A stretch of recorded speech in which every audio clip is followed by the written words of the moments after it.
2021년 11월 24일 성 안드레아 둥락사제와 동료 순교자들 기념일 제1독서 다니엘 예언서 5장 1절에서 28절 사이의 말씀입니다.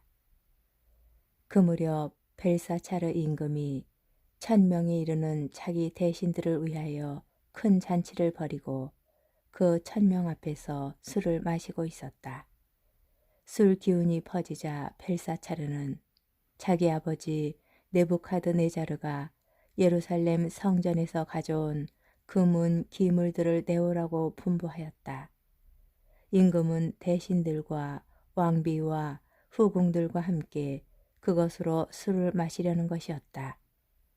예루살렘에 있던 성전 곧 하느님의 집에서 가져온 금 기물들을 내오자 임금은 대신들과 왕비와 후궁들과 함께 그것으로 술을 마셨다. 그렇게 술을 마시면서 금과 은, 청동과 쇠, 나무와 돌로 된 신들을 찬양하였다. 그런데 갑자기 사람 손가락이 나타나더니 촛대 앞 왕궁 석고 벽에 글을 쓰기 시작하였다. 임금은 글자를 쓰는 손을 보고 있었다.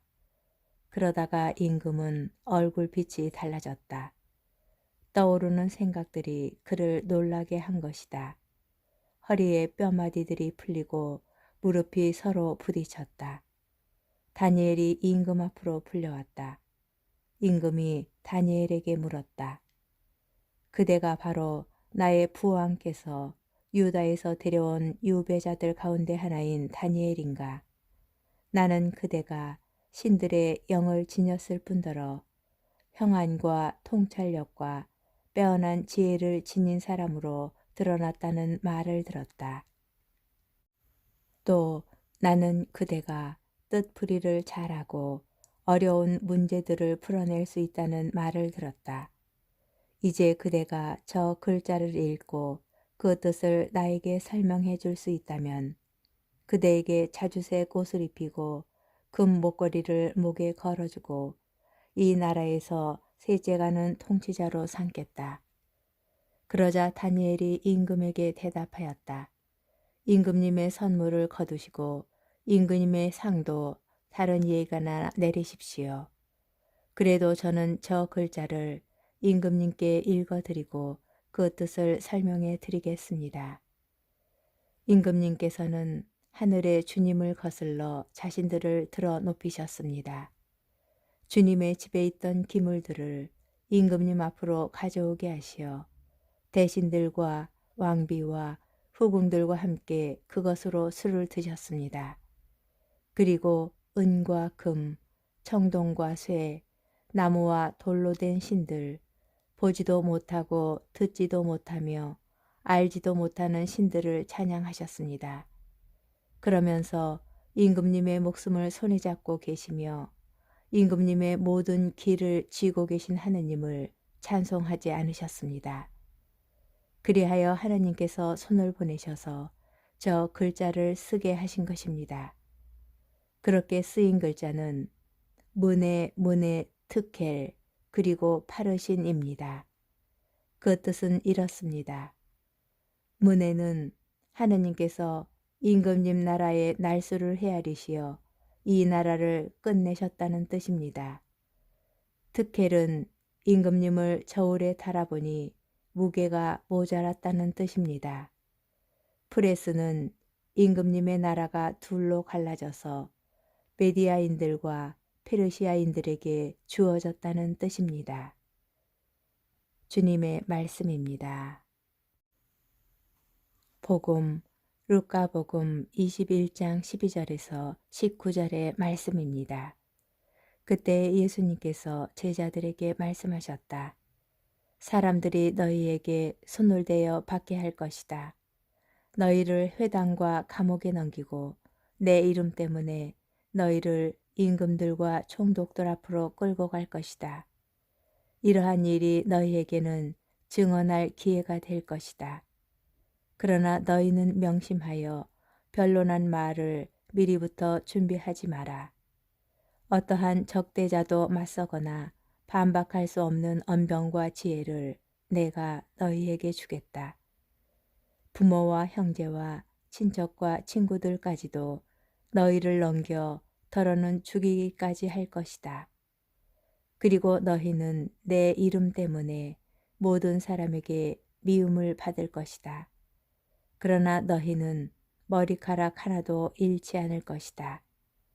너희는 인내로써 생명을 얻어라. 주님의 말씀입니다.